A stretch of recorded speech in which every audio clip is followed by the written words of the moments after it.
Bonjour, bonjour, je suis avec vous pour une émission du Super Lundi et c'est dans un cadre merveilleux puisque nous sommes ici à Johannesburg, à un zoo, un très grand zoo, et j'ai le privilège de pouvoir vous partager la parole de Dieu dans ce cadre merveilleux avec un animal extraordinaire derrière moi, l'éléphant, un éléphant d'Afrique. Voilà. Alors je voudrais vous encourager avec un texte de l'Écriture qui est dans Matthieu chapitre 5 verset 9 où il nous est écrit « Heureux ceux qui procurent la paix car ils seront appelés fils de Dieu. » Alléluia, alléluia. Si vous voulez vraiment être un enfant de Dieu, il faut procurer la paix autour de vous. Non pas simplement en parler, non pas simplement philosopher sur ce qu'est la paix, mais être vraiment des porteurs de paix. La paix n'est pas quelque chose qui se partage par le discours uniquement, mais la paix est réellement un sentiment qui est transmis par notre capacité à rassurer les gens et aussi à leur témoigner notre amour et à leur démontrer que nous ne sommes pas hostiles et que nous ne sommes pas jaloux de leur réussite, de leur vie, mais que nous sommes là vraiment pour nous réjouir de leur réussite et également les encourager lorsqu'ils sont dans l'affliction. Les porteurs de paix sont vraiment des gens qui sont connectés avec la nature de Dieu.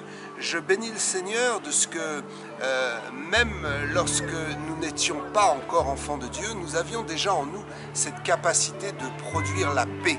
Mais ce qui devient extraordinaire, c'est lorsque nous devenons enfants de Dieu et que nous naissons de nouveau, alors notre façon de procurer la paix est bien plus grande puisque la paix que nous donnons est une paix éternelle. Ce n'est pas simplement un encouragement passager ou la capacité de pouvoir aider d'une façon ponctuelle et passagère quelqu'un dans son épreuve, mais c'est réellement la capacité de lui transmettre une paix durable. Je voudrais mettre en rapport le verset 6 de ce même texte du Sermon sur la montagne, ce verset 6 qui dit « Heureux ceux qui ont faim et soif de justice, car ils seront rassasiés ». Je crois que la justice dont il nous est parlé ici n'est autre que la justification par le sacrifice de Jésus à la croix. Dieu veut que nous ayons soif d'être justifiés et de rencontrer la vraie justice de Dieu, celle qui absout nos péchés et qui nous pardonne. Ceux qui procurent la paix et qui sont appelés enfants de Dieu sont vraiment des personnes et des gens qui ont la capacité de donner faim et soif, d'aller plus loin dans la justice de Dieu, dans le pardon de Dieu, dans la communion avec lui et dans la réception de la vie éternelle. Vous savez, nous rencontrons des gens qui sont dans la peine et l'affliction et notre rôle est de leur transmettre la paix. Mais je crois que la meilleure façon de leur transmettre la paix, c'est justement et précisément de leur donner l'élément fondateur et fondamental de la paix éternelle, de la paix durable, celle qui nous est donnée par la justice de Dieu. La justice de Dieu, c'est Jésus-Christ crucifié à la croix pour nous.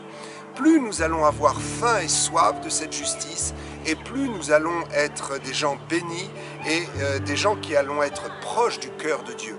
C'est pourquoi notre rôle, votre rôle et mon rôle, c'est d'annoncer l'Évangile.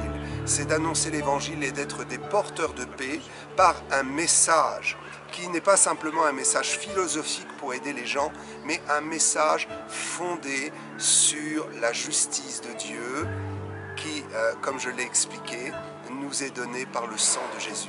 Que Dieu vous bénisse pour ce super lundi. Je vous souhaite une excellente semaine et je vais prier pour que Dieu permette que vous soyez des gens de paix cette semaine et que vous puissiez expérimenter la plus grande des capacités de la paix, celle qui nous amène à annoncer Jésus-Christ et à faire connaître Jésus-Christ autour de nous. Que la faim et la soif de la justice du Père soient avec vous.